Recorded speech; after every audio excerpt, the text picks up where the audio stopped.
reka nongere nkwifurize ibihe byiza mukunzi wa Dev Entertainment nkubwira ngo komeza ugire ibihe byiza waba uherereye hose mu mpande enye z'igihugu. Aka kanyero tugiye kukugezaho top 10 ni indirimbo 10 zikunzwe kurenza izindi hano mu Rwanda.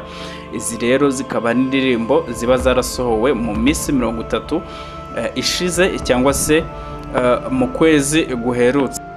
No rutonde ngaruka kwezi rutegurwa n'ikinyamakuru inyarwanda.com rw'indirimbo nyine 10 ziba zarakunzwe cyane ariko zarasohowe mu gihe kitarenze iminsi 30. Ubwo no kuvuga ko ziba zarasohotse mu kwezi tuba turimo cyangwa se ukwezi dusoje. Izi ndirimbo rero zitorwa n'abakunzi ba muzika baherereye impande n'impande mu gihugu no hanze hifashishijwe imbuga nkoranyambaga zigiye zitandukanye zirimo urwa Instagram, Facebook ndetse n'urwahoze ari Twitter X. Duhereye ku mwanya wa 10 hari indirimbo Nakupenda ya The Rest. Nyuma y'uko itsinda yabagamo rya Juta Music risenyutse, The Rest yahise afata umwanzuro wo kudatererana urugendo rwe yatangiye muri muzika, atangira gukora ku giti cye ndetse kuri ubu n'indirimbo ashyira hanze zirakundwa cyane. Kuri iyi nshuro rero yongeye gushyira hanze indi ayita Nakupenda. Ni indirimbo igeze ku rutonde ku nshuro yayo ya mbere, imaze hanze iminsi 3 gusa kuva yayisohora. Ku mwanya wa 9 hari indirimbo ya Okama yise Wara. Iyi ndirimbo rero yazamutse cyane iva ku mwanya wa 6 yari ku kwezi gushize igera ku mwanya wa 9. Ni indirimbo rero irimo amagambo meza cyane ko nubundi urukundo ari rwo uyu muhanzi yiririmbira. Amajwi rero yayo yatunganijwe na producer Element cyangwa se Ere, hanyuma amashusho yayo atunganwa na director Joma. Ku mwanya wa 8 hari indirimbo yitwa Ubanguke ya King James. Iyi ndirimbo rero yazamutseho umwanya umwe kubera ko mu kwezi gushize yari iri ku mwanya wa 7. Irimo amagambo y'urukundo nk'uko uyu muhanzi amenyerewe kuririmba ku rukundo cyane. Ni indirimbo rero igaragaramo Mucomante n'umugabo we Kevin, we batuye rero muri Leta Zunze Ubumwe za Amerika. Iyi ndirimbo mu buryo bw'amajwi yakozwe na Nox na Junior Multi System, mu gihe amashusho yayo yafashwe na Sedu. Ku mwanya wa 7 rero hari indirimbo yitwa Ndi kwikora ya Mistaken na Beatseri.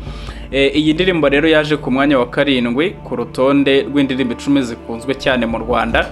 Imaze iminsi igera kuri 4 gusa ariko ikaba iri gukundwa cyane birenze. Icuranze rero mu buryo bw'injyana ya drill, mu buryo bw'amajwi yakozwe na Logic Hit It, naho amashusho atunganwa na Big Team. Indirimbo ya 5 rero yiswe Mu bigori ya Papa Cyangwe. Iyi ndirimbo nta kintu gitandukanye kuko umwanya yariho ku kwezi gushize wa 5 niwo mwanya kuri iyi nshuro iyi ndirimbo iriho. Mu buryo rero bw'amajwi yakozwe na Yewe, mu gihe amashusho yakozwe na Oscar. Ku mwanya wa 4 hari indirimbo yitwa Nge nyine ya Yevre na Knowless. Iyi ndirimbo rero yasubiye inyuma ho gato kubera ko mu kwezi gushize yari yaje ku mwanya wa 3. Ni indirimbo rero irimo abahanzi bose bamenyereweho ubuhanga mu kuririmba indirimbo zijyanye n'urukundo, ndetse n'umuntu wese uyumvise yumva ko hari umwimerere n'ubuhanga bidasanzwe biri muri iyi ndirimbo y'abahanzi bombi. Ku mwanya wa 3 hari indirimbo yitwa Positive ya Aline Sano.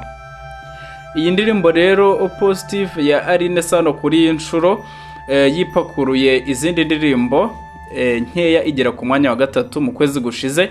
Iyi ndirimbo yari yaje ku mwanya wa 8, icuranze mu buryo bw'injyana rero ya amapiano mu buryo bw'amajwi yatunganyijwe na Devi Denko afatanyije na Kevin, naho amashusho afatwa na David Fernandez. Ku mwanya wa 2 hari indirimbo yitwa Papa w'ibyiza ya Aline Gahongayire. Iyi ndirimbo ku nshuro yayo ya 2 rero igeze ku rutonde, nabwo irongeye ibaye ya 2 mu ndirimbo zikunzwe cyane hano mu Rwanda. Ni indirimbo rero yo kuramya no guhimbaza Imana, ikaba yongeye kwibutsa abantu ko Imana ari papa w'ibyiza bibaho. Ku mwanya wa 2 hari indirimbo yitwa Confirm ya Nanone. Ni ku nshuro yayo ya 2 rero iyi ndirimbo igarutse ku rutonde iyoboye ni indirimbo rero icuranze mu buryo bw'injyana ya mapiano.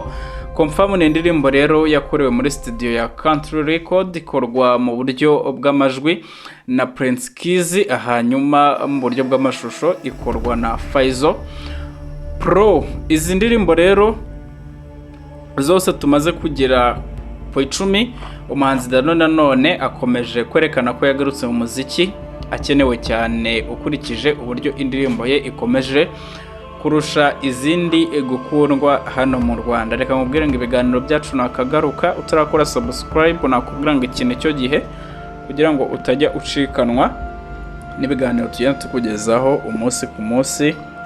Bye bye.